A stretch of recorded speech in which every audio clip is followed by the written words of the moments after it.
Okay, chapter 1 is up, and I'm not too tired yet, so I figured I'd go ahead and share chapter 2 today as well. It's a little bit longer, but again, this is my allegorical fiction novel, The Great Deep. So I'm going to be sharing it in audiobook format, but as videos. This is chapter 2. If you haven't seen chapter 1 in the introduction yet, go back and watch that first, obviously. But this is chapter 2. I had to come inside here. The sun got a little bright outside. I was nothing but a black silhouette. So, it was the summer of William's 12th year. An extraordinarily average-looking preteen boy, he had slightly wavy medium brown hair and a fine, clear complexion. A sparse spattering of freckles were distributed across his face and arms in a wholly random fashion. All of his life up to this point, he and his family had lived in a comfortable little level home in Reno, Nevada. His father, Jacob Thornton, was a professor of chemistry at the University of Nevada. He was a man of average height but extraordinary build. Despite being on the downhill side of middle-aged, he was as solid as a brick wall. He had been an All-American football player in college and looked like he could still compete on that level if he chose to. He had chestnut brown hair with a light peppering of gray and kept a neatly trimmed beard. His eyes were a deep olive green. Unfortunately, they were usually obscured behind thick glasses, as his eyesight had dramatically diminished over the past several years. This was his one outstanding physical shortcoming. William's mother, Teresa, was of much slighter build. She was quite literally the skinniest person William knew. She was somewhat shorter than Jacob, with red hair and brilliant blue eyes. She liked to joke that, along with her exceedingly pale skin, this made her the most patriotic person in town, red, white, and blue. William took delight in answering her with, "Yes, Mother Teresa," whenever she got serious about telling him to do something. This amused him, but did not have the same effect on her. Luckily, he had a visual early warning system. When her ears began to turn red, he knew that he had better not push it any further. Before William was born, Teresa had been a junior high school English teacher. Now she worked at home as a freelance writer. She took on a wide variety of writing assignments, including textbooks, nature guides, promotional flyers, advertising copy, and topical articles for magazines and newspapers. She particularly enjoyed writing children's books and occasionally had success with science fiction short stories. She always seemed to be busy, and the tack-tack-tack-tack-ting of her typewriter was seldom silent for long. Most nights, William fell asleep to its staccato lullaby. William had one sibling, an older sister. Her name was Leslie. She was 23 years old and lived in Los Angeles. She was of medium height with long auburn hair and hazel eyes. She had always wanted to be a fashion model, but was repeatedly told that she was too short and didn't have the look, whatever that meant. William thought that this was crazy, although he had never admitted to thinking so. He still clung to the girl's germs mindset, at least outwardly. Anyway, when her dreams of modeling hit rock bottom, she did what was, in her mind, the next best thing.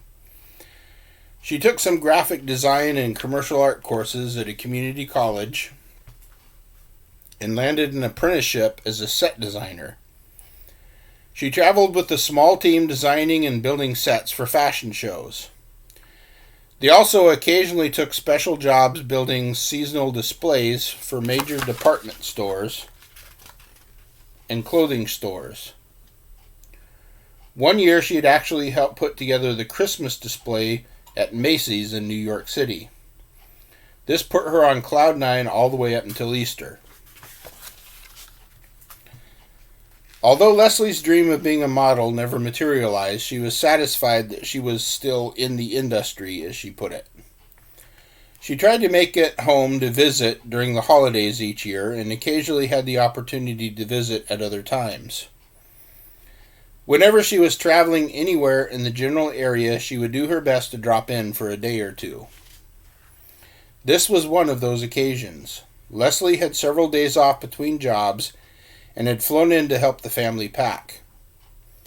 For the first time in William's life, his family was moving. William's grandfather had passed away 3 years ago. He and his wife, Mary, had owned a horse ranch outside of Rock Springs, Arizona for over 35 years. This is where William's father, Jacob, had grown up as one of 8 children. He and his brothers and sisters had a nearly ideal childhood, growing up on a horse ranch in a log cabin. Well, cabin wasn't exactly accurate, although that's what they called it. This cabin had 7 bedrooms and 4 bathrooms. It was originally built as a typical 3-bedroom, 2-bath, but the couple's generous supply of offspring made several successive additions necessary.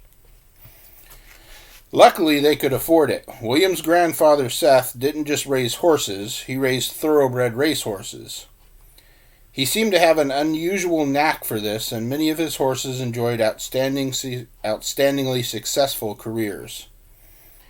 Seth was somewhat of a legend in the horse racing community and made a very good living. He passed away a few years after declaring himself semi-retired and selling off all but a few of his horses. Mary had done very well for herself until recently. She still rose just before dawn most mornings and usually did a full day's worth of work before lunch. However, she had recently begun to experience erratic fluctuations in her blood pressure. This caused her to have blurry vision and bouts of dizziness, as well as occasional fainting spells. Medication improved her condition somewhat, but she was told that she could no longer drive and was under official medical orders to take it easy. When it became apparent that she would need help, Jacob offered to move back home. Of the 8 children, he lived the closest and was financially and otherwise the most able to make the move.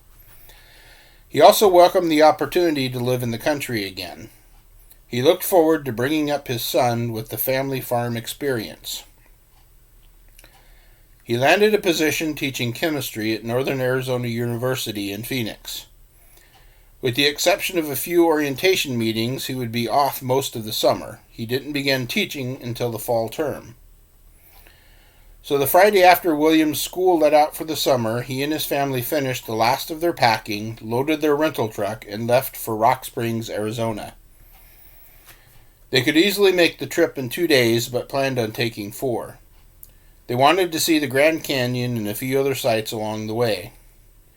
A couple of friends of the family took a long weekend in order to drive the moving truck out so that Jacob, Teresa, and William could all ride together in the car. William had always wanted to see the Grand Canyon, but just couldn't enjoy himself on this trip. Although the idea of living in the country appealed to him, he was depressed and angry over having to move away from all of his friends. Despite his natural curiosity, he didn't relish leaving behind all of the people and places with which he was familiar. Catching his son's eye in the rearview mirror, Jacob asked, "What's the matter, Spud Monkey?" William defiantly choked back a grin, forced himself to frown, and turned his gaze to the side window. "Nothing," he muttered. Searching the creamsicle sunset for a way to express the anger, fear, and grief he felt inside, he could find no help in the soft orange glow. After a moment of knowing silence, his mother turned her head towards him and cheerfully offered, "We're spending the night in Flagstaff tonight. We can order pizza if you like. Or maybe Chinese?" William remained silent, pretending not to hear her. "Oh, sweetie, you always liked it at Grandma's place. I hear the school in town is real nice. I'm sure you'll fit in just fine. You'll see." She trailed off, sadly aware that her words weren't really making a difference. Jacob's eyes suddenly caught a sign on the edge of the road. "Oh, there's our hotel," he said as he snapped on the turn signal. "We'll get a good rest tonight and drive the last hour or so tomorrow morning. I'm sure Grandma can't wait to see you." She'll probably have a big batch of her famous strawberry muffins waiting when we get there. William just drew in a long breath, sighed, and shrugged one shoulder. Whatever. Jacob turned into the parking lot of the Hampton Inn and pulled up to the loading area at the front door. I thought we would stay somewhere nice tonight after that roach hotel we stayed in last night, Jacob quipped. Besides, they serve breakfast right here in the hotel, a full spread. I stayed here during that conference last fall. William, could you run in and get a luggage cart? He asked. William? Hey, Spud Monkey! Oh, yeah, okay, William replied. Jacob pointed and said, they're usually somewhere just on the other side of the reception desk. On the right, if I remember correctly. Yeah, okay, William said, as he exited the back seat. He stretched his legs and waggled his head in an attempt to wake up a little. On the right, he asked. Yeah, should be, Jacob responded. Hey, little guy, don't fall asleep until we get to the room, Teresa said, and watch out for those lazy doors. At the last hotel, the automatic doors were apparently out of order, and William had done a vertical spread eagle against the glass, to the great amusement of a 7-year-old girl watching from inside. Jacob did what he could to restrain his snickering as William threw his best attempt at an evil eye in their direction. This snickering erupted into a full-blown belly laugh as William once again walked unsuspectingly into non-functioning automatic doors. From just inside the doors there came a muffled voice. Oh, geez, sorry about that, said a tall man in a gray business suit. He quickly lunged forward and to his left and removed the briefcase, which had prevented the doors from sliding open. You okay, young man? He asked. William said nothing, but just stiffened his limbs and walked briskly past. He hoped that the stranger caught a glimpse of the scowl on his face. The man in the gray suit, noticing who he correctly assumed to be William's parents, turned towards Jacob and Teresa and sheepishly offered, sorry, just as the doors slid closed again. William made no reply to the desk clerk's greetings of, good evening, sir.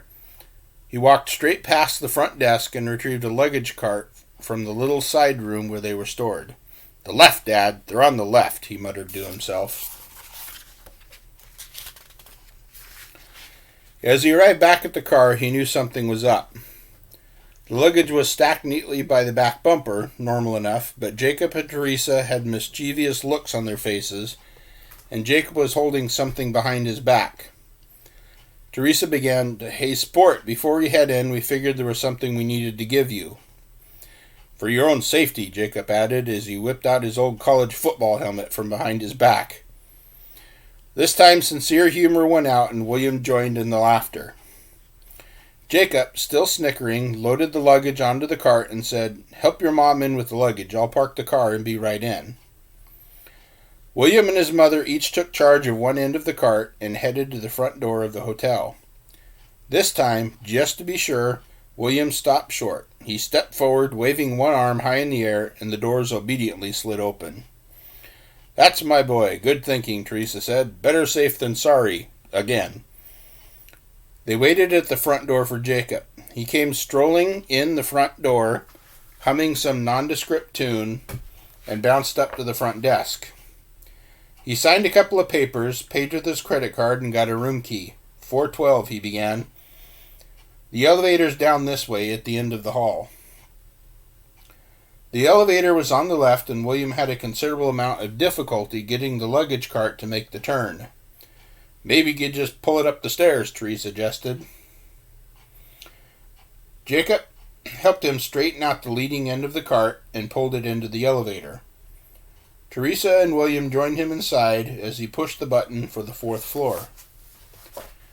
After settling into the room, they decided on pizza for dinner. William had feigned a lack of appetite at lunchtime as some sort of a meager means of lashing out, and was famished now. The pizza simply took control of his 12-year-old frame as he wolfed down half of it by himself. The cheesy, greasy mess worked its magic and his mood brightened a bit. After a little television and a nice hot shower, William brushed his teeth and changed into his pajamas. He took a long, hard look in the mirror and thought about what he was leaving behind and wondered about what was to come. He definitely had mixed feelings about this move. He really did not look forward to leaving his friends behind, but relished the idea of living in the country, especially in a log house. And it would be nice to see his grandmother and ride the few horses that she had kept around for old time's sake. However, he was keenly aware that he was leaving behind some long-standing friendships, and wouldn't know anyone at his new school. He had never been the new kid before, and did not look forward to being treated as he had seen other new kids treated. He had never had to start over like this before, and didn't really know how to do so. Still, he knew that the move was for a good reason, and he felt a little guilty about the anger that he felt inside. But he was not yet willing to let it go. And that's the conclusion of chapter 2.